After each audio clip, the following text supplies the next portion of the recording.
안녕하세요. 보내주신 오 할레스비의 기도 발췌본을 아주 흥미롭게 읽었습니다. 사실 기도라는 주제가 많은 분들에게 익숙하면서도 동시에 가장 풀기 어려운 숙제처럼 느껴지잖아요. 기도했는데 왜 응답이 없지? 라거나 내 기도가 너무 이기적인 건 아닐까 하는 그런 고민들 아마 한 번쯤은 다들 해보셨을 텐데요. 이번 시간에는 바로 그 지점에서 한번 시작해 볼까 합니다. 이 책이 우리가 기도에 대해 갖고 있는 어떤 근본적인 오해를 확 뒤집는 것에서부터 출발하더라고요. 단순히 기도하는 법을 알려주는 기술서가 아니라 기도의 패러다임 자체를 바꾸자 이렇게 제안하는 거죠. 오늘 이 텍스트를 통해서 기도의 진짜 목적은 뭔지 또 그게 어떻게 우리의 그 막막함을 풀어줄 열쇠가 될 수 있을지 함께 깊이 파고들어 보겠습니다. 맞습니다. 시작하기 전에 이 책 전체를 꿰뚫는 핵심 문장 하나를 먼저 짚고 가면 좋을 것 같아요.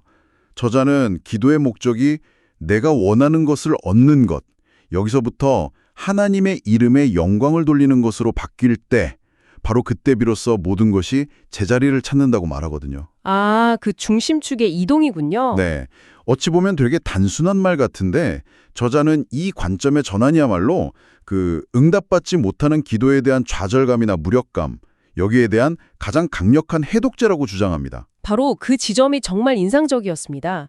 그 관점의 전환을 설명하려고 저자가 소개한 사무엘 젤러라는 인물 이야기가 나오죠.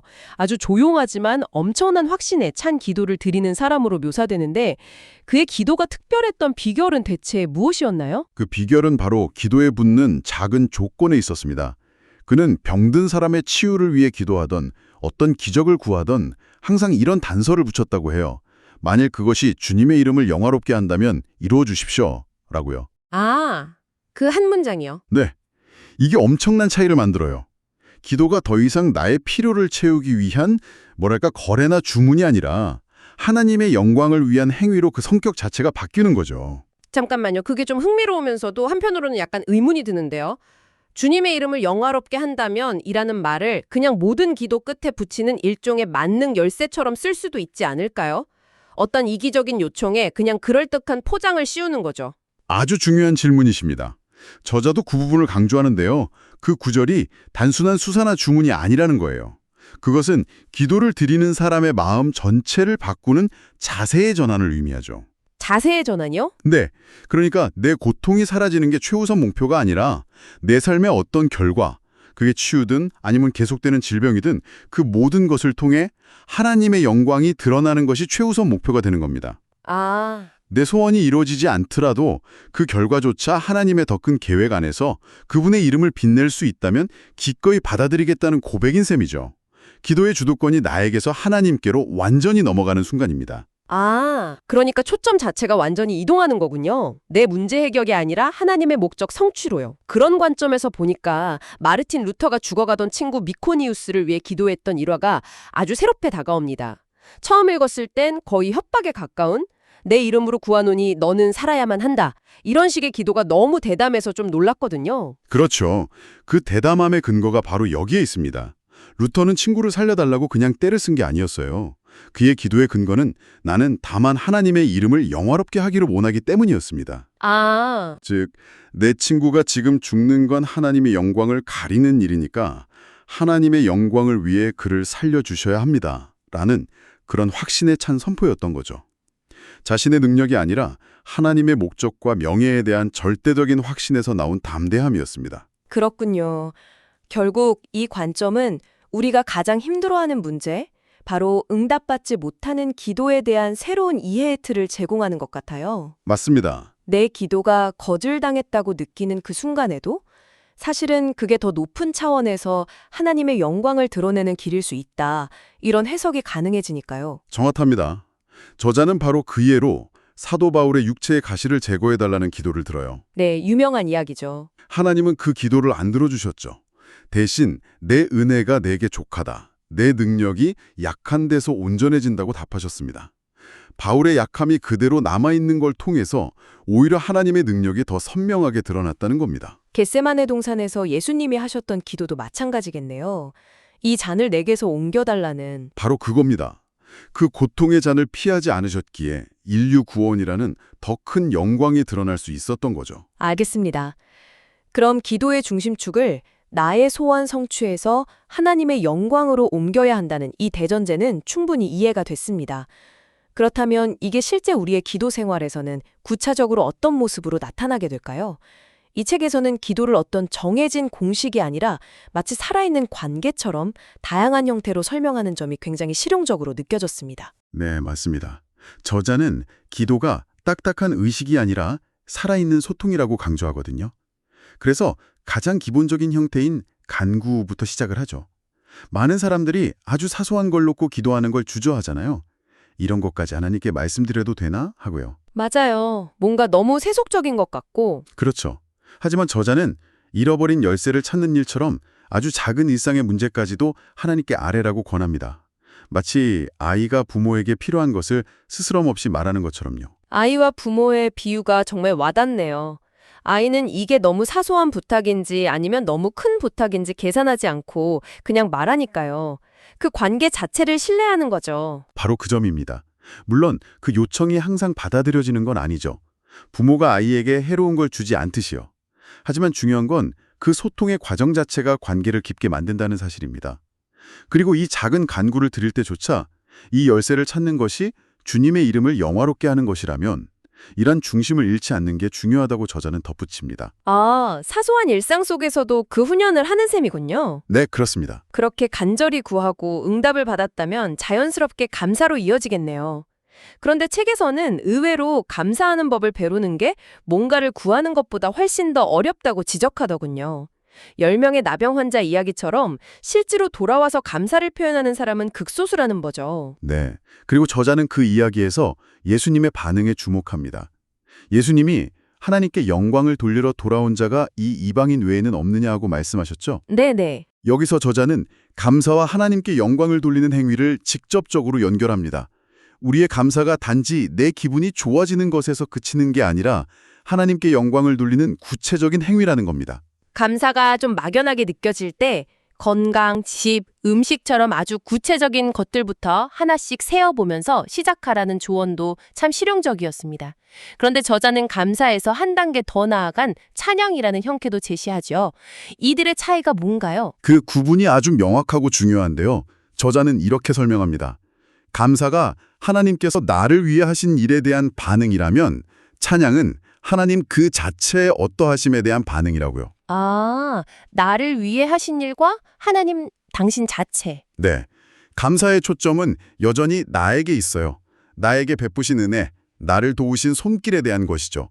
하지만 찬양은 초점이 나에게서 하나님께로 완전히 옮겨갑니다. 나의 상황과 관계없이 그분의 선하심, 위대하심, 아름다우심 자체를 경배하는 겁니다. 그래서 저자는 찬양을 더 높은 차원의 예배라고 설명합니다. 와, 그건 정말 관점의 전환이네요. 그렇다면 기도의 형태가 감구, 감사, 찬양으로 점점 발전해 나가는 느낌인데 제가 이 책에서 가장 무릎을 쳤던 부분은 따로 있었어요. 바로 기도를 대화와 말 없는 기도로 설명한 대목이었습니다. 정해진 시간에만 하는 의무적인 행사가 아니라 일상의 모든 순간을 나누는 지속적인 교제라는 개념. 이게 정말 자유롭게 느껴졌어요. 그렇죠. 저자는 기도를 영혼의 호흡과 같다고 비유합니다. 우리가 숨 쉬는 걸 의식하지 않고 계속하듯이 기도도 그렇게 삶의 일부가 되어야 한다는 거죠. 길을 걸으면서, 일하면서 아주 짧게라도 하나님과 대화를 나누는 거예요. 오늘 있었던 일, 내 마음속 생각들을 친구에게 털어놓듯이 말하는 거죠. 기도라는 개념은 더욱더 혁명적으로 다가왔습니다. 우리는 보통 기도라고 하면 뭔가 말을 해야 한다는 압박감을 느끼는데 말이 없는 것도 기도가 될 수 있다니요? 그 비유가 정말 아름답습니다. 지친 아이가 아무 말 없이 엄마 무릎에 기대어 그저 쉬는 모습을 상상해 보라고 하죠. 아이는 아무 말도 하지 않지만 그 순간 엄마와의 깊은 교감과 신뢰 속에 있잖아요. 마찬가지로 때로는 우리가 너무 지치고 힘들어서 무슨 말을 해야 할지 모를 때가 있습니다. 그때 그저 말 없이 하나님의 임재 안에 머무는 것, 그 자체가 깊고 강력한 기도가 될 수 있다는 통찰, 이건 정말 큰 위로를 줍니다. 기도를 언어적 행위의 감옥에서 해방시켜주는 느낌이네요. 맞습니다. 정말 그렇네요. 기도의 목적부터 다양한 형태까지 살펴봤는데 책의 후반부에서는 기도에 대해 우리가 가질 수 있는 아주 현실적이고 근본적인 질문들을 다루고 있어서 좋았습니다. 첫 번째 질문이 바로 이건데요. 모든 것을 아시고 모든 것을 하실 수 있는 그 전지전능한 하나님이 이미 모든 걸 다 알고 계신다면 대체 우리가 굳이 기도해야 하는 이유가 뭘까요? 이건 많은 분들이 한 번쯤 품어봤을 법한 질문 같아요. 아주 고전적이면서도 핵심적인 질문이죠. 저자의 답변이 굉장히 명쾌합니다. 그는 하나님이 주시는 선물을 두 가지로 나눠요. 하나는 우리가 구하지 않아도 주시는 선물. 예를 들어 햇빛이나 비 같은 자연의 은혜죠. 하지만 구원이나 성령의 인도하심 같은 영적인 선물들은 우리가 마음을 열고 그것을 받아들일 준비가 되어야만 주실 수 있다는 겁니다. 아, 그러니까 하나님이 주시지 않는 게 아니라 우리가 받을 준비가 안 되어 있다는 말씀이군요. 그렇습니다. 기도는 바로 그 선물을 받기 위해 마음의 문을 여는 행위라는 겁니다. 문 밖에서 선물을 들고 기다리시는 하나님께 안으로 들어오시라고 문을 열어드리는 것과 같죠. 아하. 기도는 하나님을 설득해서 마음을 바꾸게 하는 행위가 아니라 우리 자신의 마음을 열어서 하나님의 뜻을 받아들일 준비를 하는 행위라는 설명입니다. 기도의 방향이 하나님이 아닌 우리 자신을 향하고 있다는 거죠. 그 설명이 정말 명쾌하네요. 그렇다면 또 다른 질문이 생깁니다. 알겠습니다. 마음의 문을 여는 것이 기도라고 칩시다. 그런데 이렇게 연약하고 보잘것없는 저의 기도가 어떻게 세상을 바꾸는 거대한 일에 영향을 미칠 수 있을까요? 제 기도는 너무 작고 무력하게 느껴지는데요. 이 질문에 대한 저자의 전기 스위치 비유는 정말 탁월합니다. 우리가 방에 불을 켜기 위해 스위치를 올리는 행위 자체는 거의 힘이 들지 않죠.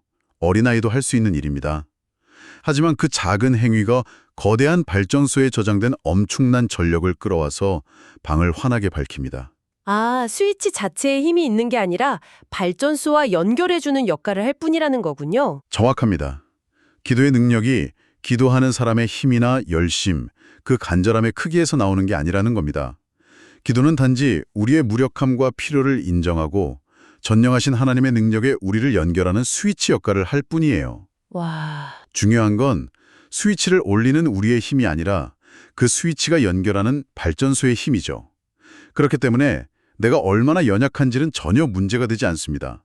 오히려 나의 무력함을 인정하고 하나님의 능력을 의지할 때 그 연결은 더 강력해진다고 저자는 설명합니다. 오늘 이야기를 쭉 정리해보면 이 텍스트는 기도의 중심을 내가 원하는 것에서 하나님의 영광으로 옮기는 그 혁명적인 제안에서부터 시작하는군요. 그리고 그 새로운 중심축 안에서 간구, 감사, 찬양, 그리고 침묵에 이르는 다양한 형태로 하나님과 살아있는 관계를 맺고 마침내 나의 연약함이 기도를 가로막는 장애물이 아니라 오히려 하나님의 능력이 임하는 통로가 될 수 있음을 보여주는 그런 여정 같습니다. 맞습니다. 완벽한 요약입니다. 그리고 저자는 이 모든 기도의 여정이 결코 쉽지 않다는 걸 인정해요. 그래서 마지막으로 아주 중요한 권면을 하는데요. 기도가 너무 어렵고 힘들고 지루하게 느껴질 때 더 열심히 노력하려고 애쓰지 말라는 거예요. 오히려 우리를 돕는 기도의 영을 보내달라고 구하라는 겁니다. 아, 기도를 잘하게 해달라고 기도하라는 말씀이시군요. 네, 기도를 내 힘으로 해내야 할 의무나 과제로 여기는 순간 우리는 지치게 되거든요. 대신 기도를 이끌어주고 가르쳐주실 조력자를 구하라는 거죠. 이것이 기도를 부담스러운 의무에서 인도받는 즐거운 관계로 변화시키는 마지막 열쇠라고 저자는 말합니다. 마지막으로 여러분이 이 책을 읽으며 가장 오래 생각에 잠겼던 이야기를 하나 남겨드리고 싶습니다. 책에는 앞을 절 보지 못했던 웨른이라는 가난한 소장농의 이야기가 나옵니다. 그는 고통스럽고 힘겨운 삶을 살았지만 밤마다 등불 아래서 마을의 모든 사람 한 명 한 명의 이름을 조용히 불러가며 그들을 위해 기도했다고 합니다. 세월이 흘러 그가 세상을 떠났을 때 그의 장례식에는 평소 신을 믿지 않던 사람들까지 찾아와 마치 친아버지를 잃은 것처럼 서럽게 울었다고 해요. 사람들은 몰랐지만 그의 조용한 기도가 오랫동안 그 마을 전체를 지탱하고 있었던 거죠. 어쩌면 세상을 움직이는 진정한 힘은 우리가 뉴스에서 보는 화려한 연설이나 거대한 프로젝트가 아니라 지금 이 순간에도 누군가의 골방에서 세상은 알아주지 않더라도 조용히 그리고 꾸준히 이어지고 있는 이름 모름 기도의 시간들 속에 있는 것은 아닐까요? 그 힘에 대해 한번 생각해 보시는 것도 좋을 것 같습니다.